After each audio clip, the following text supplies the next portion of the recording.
3 простых шага при лечении кашля у вашего ребенка. Поехали! Первое.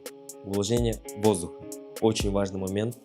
Сколько времени вы бы не тратили на ингаляцию увлажненным кислородом вашему ребенку, если все остальное время ребенок будет дышать сухим воздухом, лечение напрасно. Второе. Проветривание. Необходимо проветривать комнату вашего ребенка каждые 2 часа. Третье. Температурный режим. Температура комнаты должна составлять 18-20 градусов. Если это видео оказалось полезным, подпишитесь на мою страницу, поставьте лайк и поделитесь данным видео с вашими друзьями.